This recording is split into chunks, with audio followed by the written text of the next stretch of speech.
мұсылман жамағаты Алла Тағала қадамдан сауаптан жасын.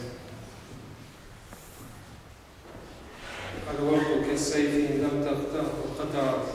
Бұрынғы ғалымдардың айтқан сөздерінде уақыт қылыш сияқты, оны кеспесең, ол сені кесіп тастайды. Яғни Алла Субхану ва Тағала заманды жаратты, уақытты жаратты, сол уақытты мұсылман адам дұрыс пайдалы өткізбесе, уақытты сол бос өтсе, ертең үлкен қасірет шегеді қиямет күнінде. Басқа сөздерінде мынандай сөздерді айтады: وَنَفْسَكَ إِنْ شَغَلَتْهَا بِالْحَقِّ وَإِلَّا شَغَلَتْكَ بِالْبَاطِلِ. Және өзің нәпсің сені хақпен, пайдалы нәрсемен шұғылдатса, онда ол саған жақсы, немесе сені бос нәрсемен шұғылдатады. Уақыт не пайдалы өтеді, не жаңа зиянды өтеді. Осындай білім мәжілісі жайында көп шариғат айтылады, оны өздері білесіздер, сауап үлкен. Ерте келген адам уағыздан білім алудан бөлек бір сауап, құрбан шалғанмен және үлкен сауап алады. Осындай уақыттың қадірін білу жайында мынандай да келеді хабарлар, хикаялар.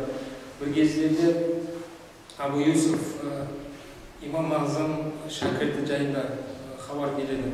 Имам Азам рахматуллахи үлкен бір сахиб шәкірті досы Абу Юсуф жайында мынандай бір жағдай, ажал үстінде жатқан кезде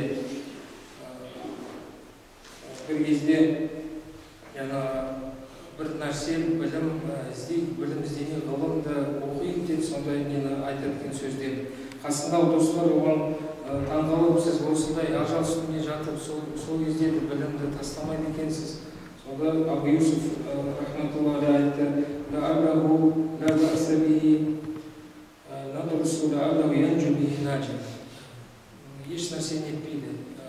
Ажал үстінде де болса, оқиық, білім іздейік, ғылыммен айналысайық, мүмкін бір адамдарға соған пайда етейік, құтылатын шығар жамандықтан. Біздің ғылыммен айналысқаны бір адамдар сол үшін құтылатын шығар жамандықтан. Сол сияқты басқа да досы имам Азам рахматуллахи Мухаммад бин Хасан аш-Шайбани жайында мынандай хабар береді: «Иза мада мин науин назара фил ахар ва кана юзилу наум бил-ма». Кітап оқыватқан кезде бір кітап оқиды, ол кітап оқып жалғысы басқа кітап оқып көшеді екен, басқа кітап көшеді екен. Яғни уақыттың бәрі пайдалы болсын деп бір нәрсе жалғыса, бір кітаптың екінші кітапты басқа кітапты оқып бастайды. يفتي بابه في مسائل سئل عنها عمر بن الخطاب رضي الله عنه جمع لها القدر ولو سئل عنها الإمام مالك إمام دار الهجرة قال فيها بالله أدري. Енді өте мынандай маңызды шариғаттың әр адам, мұсылман адам білген, білу керек оны. Кейбір адамдар фатуа береді, дін туралы сөйлейді, дін жайында бір сөйлейді, дағуат болсын, сұраққа жауап болсын, немесе фатуа болсын, сөйлеген кезде сол сұрақтарды егерде Омар ибн Хаттабқа айтылса, Омар ибн Хаттаб сол үшін бүкіл Бадыр соғысына қатысқан нелерді жинаушы сахабаларды, Бадырға қатысқан үлкен сахабалар жинап, кеңес құрып, ақылдасушы еді, қалай жауап беремін осы сұрақтарды жинаушы еді. Яғни Омар ибн Хаттаб өзінен айтуға қорқушы еді. Бірақ адамдар сол қорқпай, білмесе де айтады екен. Имам Малик ибн Анас, үлкен бір имам, ол да егерде сондай сұрақтар берілсе, оған айтушы еді: «Ля адри», білмеймін деп айтушы еді. Білемін деп осы жаңағы екі мысал ретінде, егерде мұсылмандар бір нәрсені білмей, толық түсінбесе, білмей, үндемесе, сөйлемей, онда көптеген жамандықтар жаңа болмаушы еді. Көптеген жамандықтар жаңа мұсылманның бастарына келмеуші еді, көптеген жамандық. Бірақ адам пендешілік істеп білмесе де сөйлейді екен. Осындай адамдар, білімсіз адамдар, арнайы оқымаған адамдар егер сөйлеген кезде, олар осындай қайшылықты нені одан күшейтеді. Адам арасында, мұсылман арасында қайшылықты соған себеп болады екен. Ислам діні енді ол неге керісінше сол қайшылықты жоюға неге бір ауызбіршілікке шақырады, сондай білмейтін адамдар сөйлеген кезде сол бірлікті бұзуға себеп болады екен. Және мынау білу керек әрбір мұсылман адам білген осы тақырыпқа да байланысы бар. Неде умма деген сөз, уммет деп қазақша айтылып, умма деген шариғат бойынша екі мағынада келеді екен. Бір мағынасы умматул истижаба, және екінші мағына умматул дауа. Умматул истижаба дегеніміз пайғамбар саллаллаху алейхи ва саллям дағуатын естіп, Мұхаммед пайғамбар саллаллаху естіп, иман келтіргендер, яғни ислам дінін қабылдап, мұсылман қабылдағандар. Умматул дауа дегендер, олар Мұхаммед пайғамбар саллаллаху алейхи ва саллям естіп, бірақ ол туралы иман келтірмеді, сенбеген. Осылар да уммаға жатады екен, умматул дауа деп айтады олар. Осыған байланысты сол умматул истижаба муминдерге бір дағуа жасалса, бір не шариғат айтылса, умматул дауа және мұсылман еместер оларға айтылады, дағуа айтылады. Оларға өзі бөлек басқа жолдар айтылады. Және мынау хадисті көбінесе жаңағы айтып жүретіндер кейбір мұсылмандар неге бөлінеді, 73-ке бөлінеді топқа. Содан біреу жәннатқа кіреді, басқасы тозаққа түседі. Соның ішінде мен өздерді анау жәннатқа баратын топ деп өздерін соған кіргізіп, өздері солай санайды екен. Осы хадистің біріншіден мағынасын дұрыс түсіну керек. Егер мағынасын дұрыс түсінсе, мұсылмандар ондай қателік жасамайды. Бұл жерде тек қана бір топтар ғана емес, бірнеше топ осылай осы хадисті алып, сосын анау өздерінде емденіп, біз анау нағыз мұсылман топпыз, жәннатқа барады, басқалар тозаққа кіріп солай шешім жасайды екен. Сонда бұл жерде хадисте уммати саттафтариқу уммати, умметім бөлінеді дегенде осы умматул дауа жайында айтады екен ғалымдар. Мұсылман еместерді айтып жатыр екен. Мұсылмандар жаңағы емес, ол бөлінетіндер. Умматул истижаба емес, умматул дауа екен. Және оған басқа бір дәлелдендіреді неде? Бір риуаяты бойынша, бұл хадистің риуаяты бойынша илля миллатул вахида деп айтады, бір ғана миллет, бірақ бір миллет қана сол жәннатқа кіреді дегенде, милля деген араб тілінде тек қана дін деген мағынасын білдіреді. Мазхаб, жамағат деген мағынаны білдірмейді, милля деген ол дін ғана. Ислам дінің бір ғана дін, өшеде милля дегенде сол мұсылмандарды айтып жатыр жаңағы. Осы хадисті осылай дұрыс түсіну керек. Оны дұрыс түсінбейтіндер осылай мұсылман арасында ауызбіршілік жасауына керісінше соны жасайды. Үтке салады екен.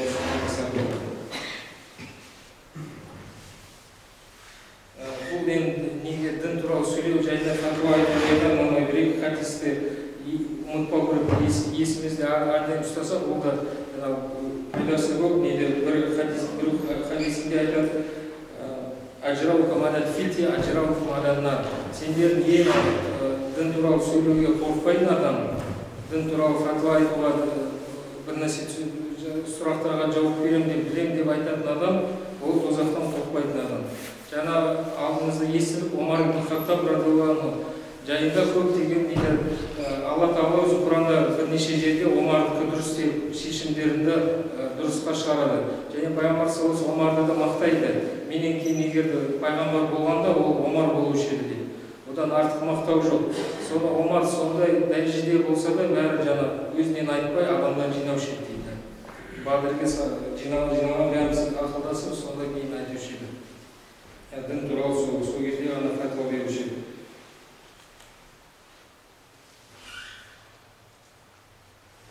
Және мынау аят жайында көп аят келеді. Осы аяттың несі мағынасы жайында Алла субхана тағала Құран кәрімде айтады: Аузу биллахи минаш шайтанир раджим. Я аллазина аману атиуллаха ва атиур расуля ва улил амри минкум. Иман келтіргендер, Алла Тағалаға бойсыңдар, оның елшісіне және улил амри минкум, және сендердің басшыларына, сендер іштерінен әміршілеріне. Осы әміршілерді жаңа мағынасы тәфсирде, ғалымдар тәфсир дегенде айтады: әл-фуқаға вал улама. Ғалымдар мен ғалымдар мен және соларды айтады әміршілер. Бір мағынасы сондай тәфсир болса, екінші тәфсир мағынасы кәдімгі әміршілер. Онда дұрысы дейді, екеуі де ішіне ғалымдар да кіреді, және әміршілер де кіреді. Осы екеуіне де екі түрлі сол басшыларға да бойұсыну керек мұсылман адам, осы аят бойынша. Енді мынау хадисті де жаңа бір уағызды тыңдап отырған сол кездескен, сол кезде Пайғамбар хадисте айтар: "Инна Аллаха язау бис-султани ма ла язау бил-Құран".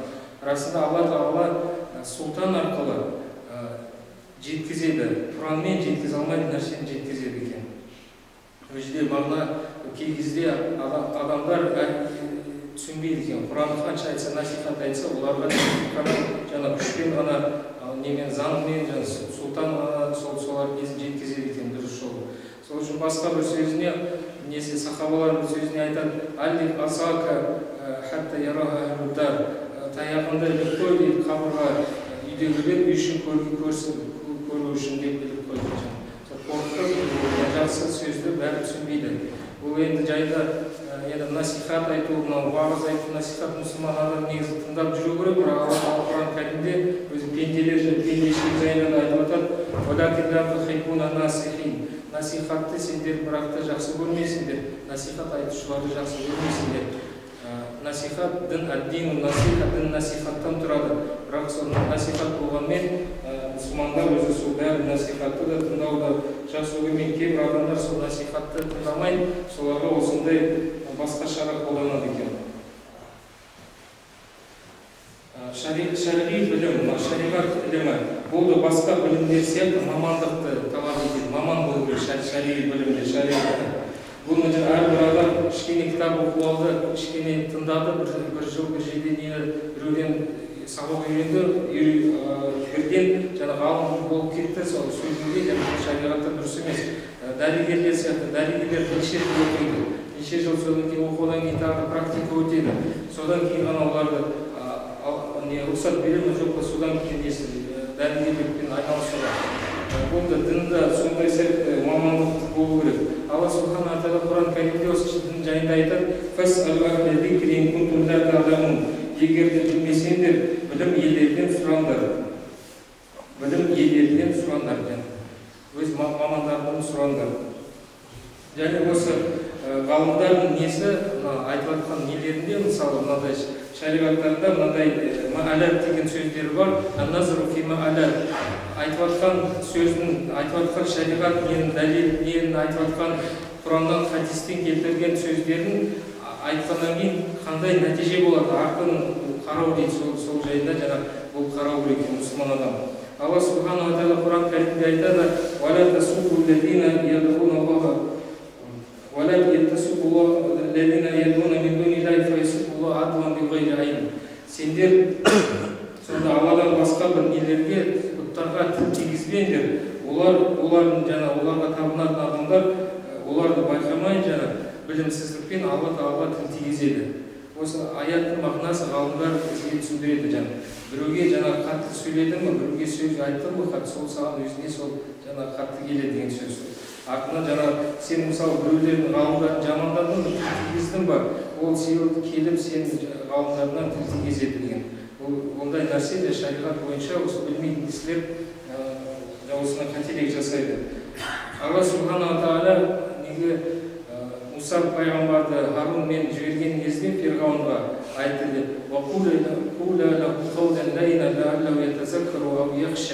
және Фирғауынға айтыңдар, жұмсақ сөз айтыңдар, жұмсақ сөйлеңдер, мүмкін ол түсінеді, мүмкін қорқатын шығар Алладан. Сонда бұл жерде тәфсирде мағына Фирғауын ең жаман адам, өзіні Құдай деп айтып жүрген адам. Адамдарды, жарықсыз адамдарды өлтіріп жүрген ұлдарында, Израиль ұрпақтарында туған ісіріп бәрі өлтіріп тастайды ұлдарында. Сондай адамға Алла Тағала айтады: "Барып жұмсақ сөйлеңдер, жұмсақ айтыңдар" деп айтады. Шариғатта егер сондай кәпір адамға, бұл енді нағыз Фирғауынды кәпір деп айтыла береді Құранда. Бірақ басқа адам ол кәпір де емес, ол не қатты айтуға, қатты айтқан дұрыс емес нәрсе.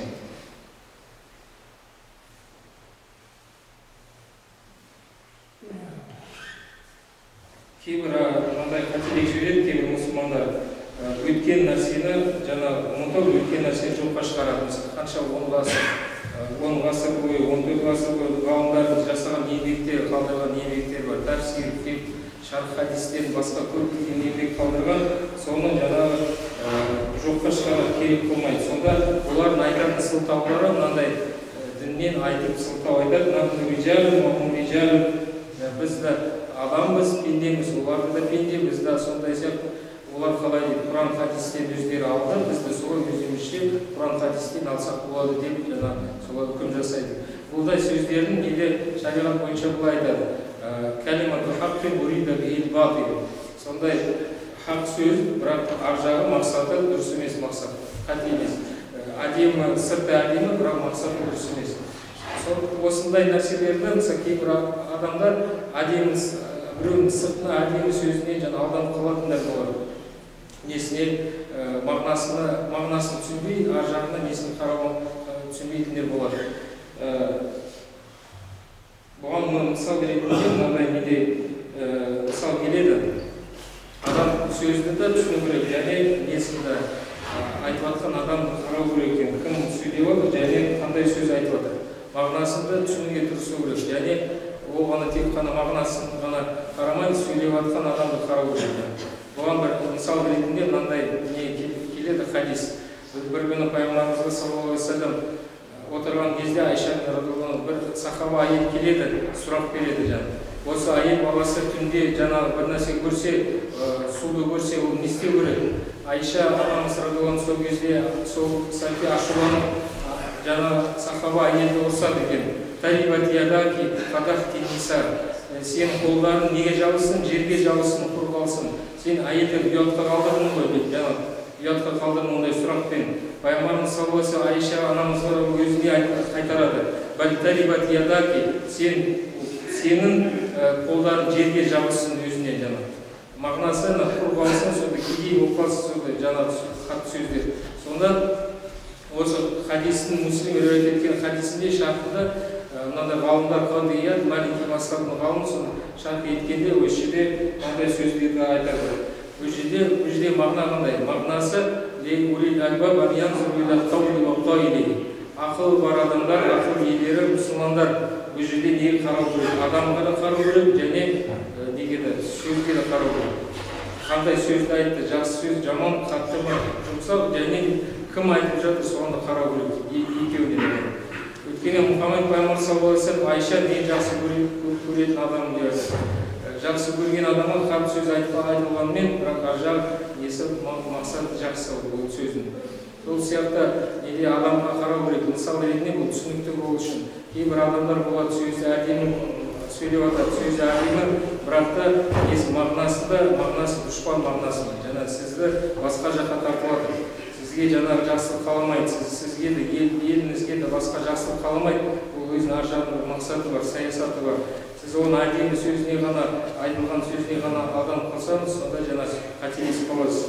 Бұл жерде сол екеуінің қарау. Кейбір адамдар тек қана адамға ғана қарайды, қандай адам. Мынау адам айтты, сол не сөзімен келіп кетеді екен дәлін толығымен. Ал кейбір адамдар тек қана неге сөзіне қарайды, адам қандай адам айтып жатқанын мән қарамайды екен. Екеуіне қарау керек. Кім айтып жатыр және қандай сөзді айтып жатыр. Сонда иншалла жаңағы адаспаймыз да жаңағы қателеспейміз иншалла.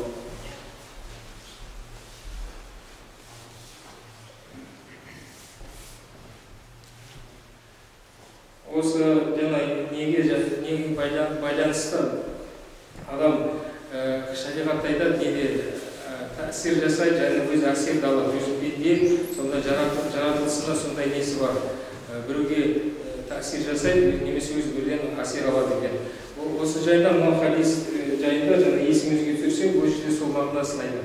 Екі хадисте біреуінде ең жақсы адам адамдармен араласып жүретін, адамдармен олар зиянына шыдап жүрген адам, оларды сабыр етіп, сонда құлшылыққа істеп жүретін адам ең жақсы адам. Екінші хадисте керісінше адам бөлек дейді, үңгірде оңаша қалып адамдармен араласпайды, Алла тағала құлшылық жасап жүреді дейді. Адамдарға зиян жасамайды, өзі де зиян ешқандай зиян көрмейді адамдардан. Сонда ол да ең жақсы адам. Бұл жерде сол мағынасы адам егерде мықты болса, жан-жақты бүкіл жағынан, иманы күшті, білімі жағынан, басқа жағынан, рухани тәрбие, ұлттық тәрбие, патриот болса басқа, ондай адам жүрген жерде оған әртүрлі мынандай дұрыс емес сөздерді жаңағы ермейді ол адам. Ол сөздер дұрыс сараптап кетеді, айтып жатқан сөз жақсысын алып, жаманды қалдырады. Егер ондай не болмаса, жаңа ішінде жақсы мынандай нелер күштің сипаттар, ол адам міндетті түрде біреу несін еріп кетеді екен. Біреу несін қателігі сөзіне жаңа әлем айтқан сөзге соған еріп кетеді екен. Сонда сабыр ету, зияны сабыр ете алмайды деген мағына біреуін байқамай, қалай жаман нәрсеге ерген өзі байқамай кетеді.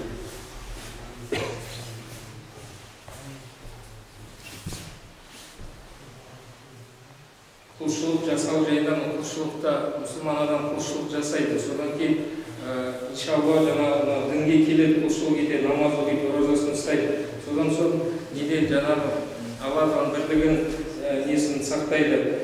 Бірақ та басқа да нелер қате жасау мүмкін. Осы жайында мынандай Шаддад бин Аустың хадисінде Пайғамбар саллаллаху алейхи ва саллям айтады: "Инна ахвафа ма ахафу аля уммати ал-ишраку билlah, ама inni lastu aqulu ya'buduna shamsan wa la qamaran wa la wasana walakin a'malan li ghayri llahi wa shahwatan khafiyya." Пайғамбар саллаллаху алейхи ва саллям айтады: "Ең қорқатын сендер үшін ең қорқатын бір нәрсе ол Алла Тағала серік қосқандар. Аллаға серік қосқандар. Сендерге айтып жатқан жоқпын, неге күнге, айға, неге тасқа, бір нәрсеге, бұтқа табынады деп соны құлшылық етеді. Бірақ амалдар жасайды, Алла үшін емес. Істеген амалдар Алла үшін емес жасайды жаңағы. Ықыласпен, сауап үшін істемейді амалдар жаңағы. Немесе шахаваттан хафия. Мынадай жасырын шахаватқа беріледі. Жасырын шахаватқа беріледі, жаңа сол өзінше жаңа Алла үшін деп ойлайды, бірақ та шындығына келгенде ар жағында басқа бір мақсат, дүнияви бір несі пайдасы жүрген. Бұған енді бұл мысалдарды бөлек келтірсе, бұған көп уақыт кетеді. Жалғыз осы нәрсені кейбір мысалдар ретінде ғалымдарға байланысты, өйткені ғалымдар пайғамбарға мұрагерлер, олар ертең жаңа бірінші тозаққа баратындар. Немесе олар бірінші не болады, себепкер болады, біраз адамдарға жаңа дұрыс жолға түсуге. Сол егер де дұрыс несі, сол кейбір ғалымдар мынандай екі түрлі ғалымдар бар. Біреулер соны ғұлама ғалымдар неге көпшіліктің несіне жаңағыдай адамдарға жағымпаздық істеп, солар сөзіне жағатын сөздерді сөйлейтіндер болады дейді. Адамдары жалпы не оңайды, соған қарай бағытына қарай сөйлейді екен. Бұндай ғалымдарды ажырату өте қиын дейді ғалымдар. Өйткені ол жағына ажыратылмайсыз. Бірақ егер екінші түрлі ғалымдар бар, олар бастықтың сөзін сөйлейтін. Бастық айтты осылай, бастықтың ғалымды бірден тануға болады дейді. Оны қиын емес. Бұл адам жаңа бір саясатты айтып жатыр, дін айтып жатқан жоқ дейді. Бірақ та мынандай адамдарға рия жасап, сол адамдарға ұнайтын, жағатын сөздер сөйлейтіндерді оларды ажырату қиын деп айтады. Осындай жайында шариғатта айтады: тәлбис, тұқия, нифақ, тәлбис жасау, тәлбис деген адамдарды неге адастыру және алдау дейді. Бір адамдарға былай айтылғанмен ар жағынан басқа не мақсат. Мысалы кейбір мысал келтіреді, Ибн Раджаб бір кітабында кейбір ғалымдар болады дейді, айтады: біз бәленше емес, мазхаб ұстанамыз деп айтамыз, біз мазхабтамыз дейді. Бірақ шындығына келгенде олай емес, сөзбен бұл айтады, іс жүзінде басқаша. Өйткені қарағанда басқа мазхабтың ғалымдардың несін алады сөзін, басқа мазхабтың ғалымның несімен айтқанымен, фатуасымен жүреді екен. Бұны мұсылмандарды алдауға жатады. Пайғамбар саллаллаху алейхи ва саллям: кімде-кім бізді алдаса, ол бізден емес, нағыз мұсылман емес, толық кемел мұсылман емес, мұсылмандарды алдап жүрсе. Абу Суфиян айтқан: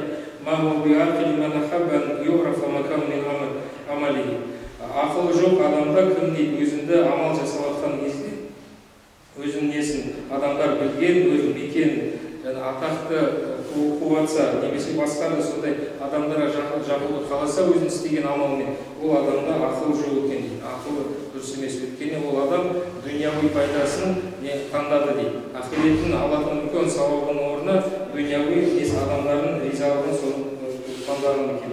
Бұл ақылдың кем екенін белгісі екен. Енді бұл өмірден басқаша ойлауы мүмкін адамдар. Егер де жаңағыдай оны басқаша үкім шығару мүмкін. Сол осындай және Алла Тағала Субхану Тағала Құран Кәрімде айтады: "Яума янфау والصادقين صدقهم. Қиямет күнінде олар шыншылдығы біреу пайда береді дейді. Шындықпен жүрген адамдарға пайда береді қиямет күнінде. Бұл дүниеде егер пайда бермесе, біраз уақыттан кейін бұл қиямет күнінде ол пайда береді дейді. Кааб бин Малик радиаллаху анху сахаба неде тәубе туралы хадис, ұзын хадисте сол кезде шындықты айтып, бәрін айтқанда, сосын артынан біраз қиналып жүреді, бірақ артынан соған қуанып, мен дұрыс болды екен, шындық айтқаным екен. Өткен бұрынғы өтірік айтқан басқа адамдар, олардың өтіріктері ауызға ашкердеп, өтіріктері сыртқа шыққан екен. Соны шындықпен, мына шындық жайында бір бұрынғы имам айтады екен.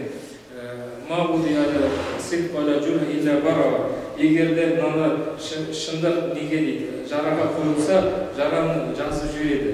Адам жарасы содан жазылады деген. Мағынасы бәрі қалай болса да шындықпен жүру керек мұсылманға. Ислам дінінде өтірік сөйлеу, өтірік нәрсе, жалған нәрсе үлкен күнәға жатады, оны білесіздер.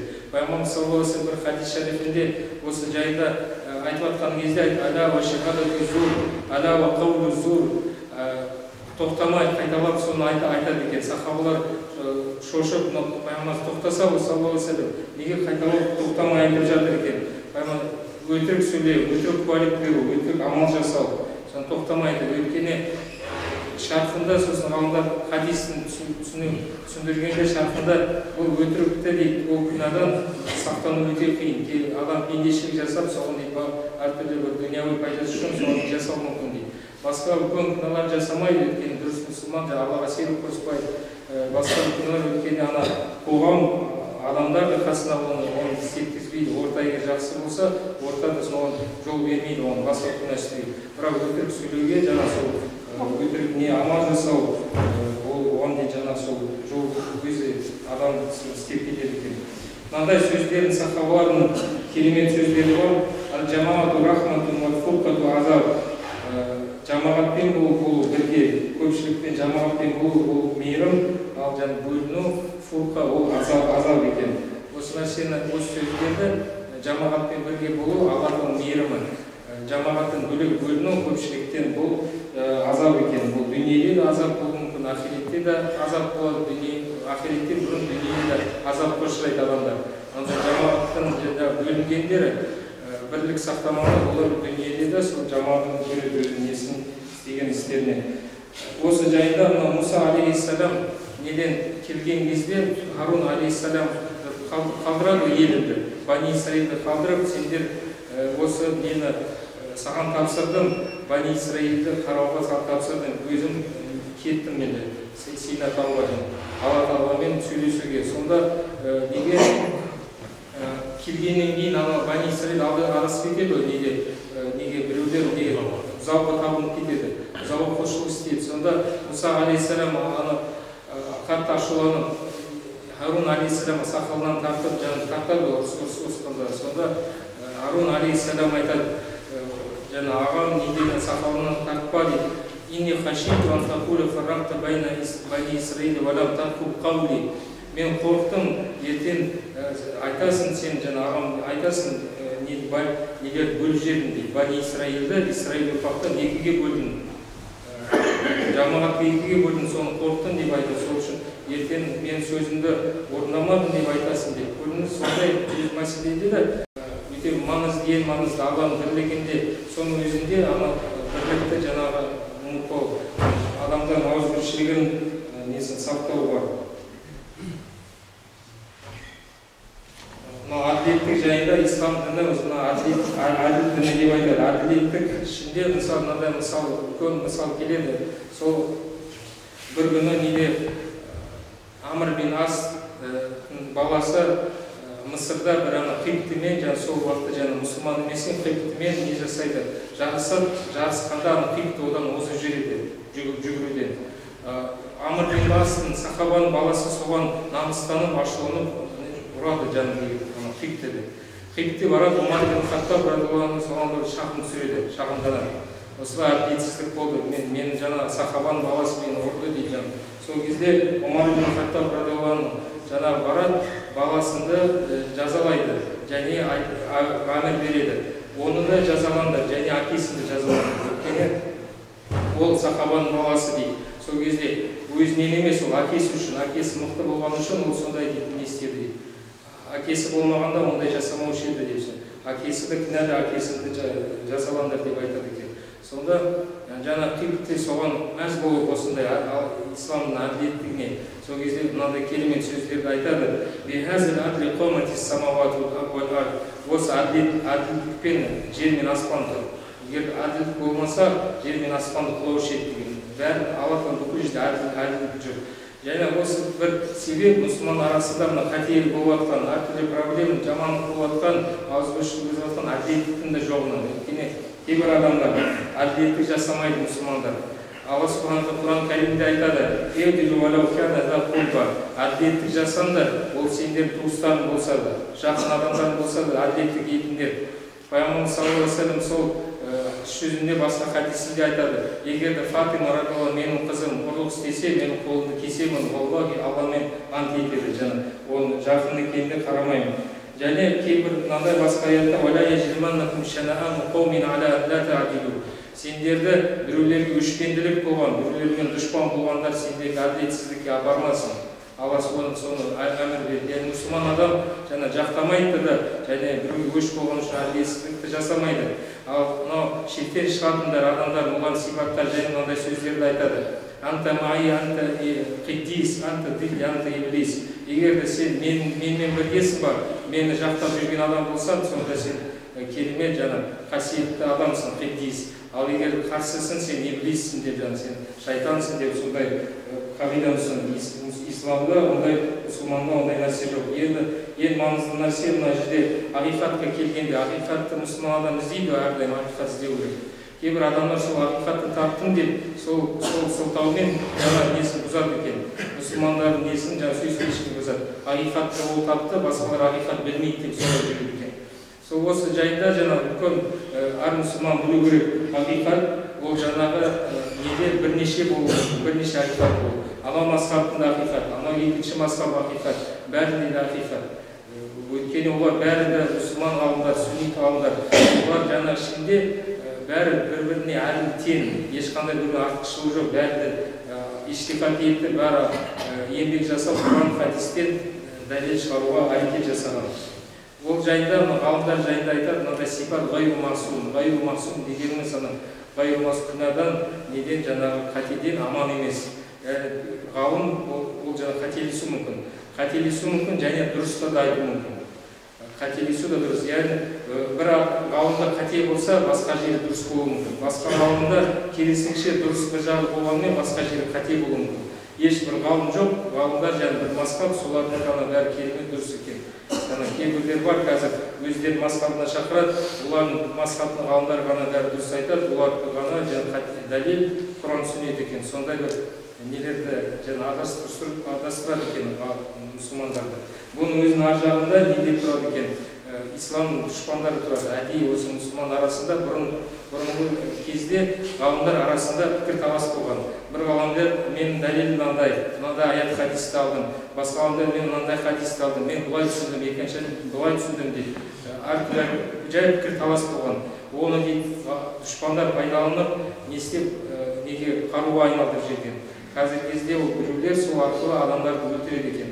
Рухани бар сол несі ұшақтар салады екен, сол ұшаққа айналдырған екен. Бұрынғы жай ғалымдар арасында болған елерді әртүрлі ихтилафи мәселелерді айтады. Егер де хақ деген біреу болса, өзіңді айтуға болмайды. Яғни менде хақ, басқаларда хақ жоқ деп айтуға болмайды. Егер де хақ біреу болса, онда бұл кезде де екінші пікір ғалымдар. Оны бір Алла ғана біледі. Ешкім айтуға болмайды, біздікі хақ деп айта алмайды екен. Оны бір Алла ғана біледі. Алла біз сені Мұхаммед пайғамбар бүкіл әлемге мейірім ретінде жібердік. Әлемдерге мейірім ретінде. Бұл тәфсирде, бұл аяттың тәфсирінде пайғамбар саллаллаху алейхи ва саллям мейірім тек қана мұсылмандар ғана емес, әлемдер деген мағынасы мұсылман емес әлемді кіреді. Хайуан әлемі кіреді, бәрі бүкіл нәрсе кіреді. Сол ислам дінінің негізі дұрыс егер ұстанса, біз бүкіл неге нәрсеге мейірім боламыз. бірақ исламды дұрыс ұстамасақ, қате ұстасақ, біз исламға зиян келтіреміз. Осы жайды Алла субхана тағала Құранда бір аят айтады. Соны ғалымдар бізге айтады: Раббана ла таджална фитнатан лиллазина кафару. Раббымыз бізді кәпірлерге, мұсылман еместерге фитна жасама. Яғни біз үшін ертең мұсылман емес, дін ұстамайтын адамдар ислам мынандай жаман, дін жаман деп ойламасын деп, фитна болмаңдар деп, сондай фитна болмаңдар деп соны дұға жасау керек екен. Осы енді дін ұстайтын адам, дін үйренген адам қалайша осындай қате жасауы мүмкін. Бұл жерде де хадисте бір келеді екен: инна лил илми туғияна ка туғянил мал. Расында білімде де, білім іздеуде де, үйренуде де шектен шығушылық бар. Біреу малда сияқты, малда қалай шектен шығады бір адам, малды жинап бай болдым деп шектен шығады, сол сияқты біреу дінді үйрендім, білім білдім, ананы үйрендім, мынаны үйрендім, шектен шығатындар болады екен.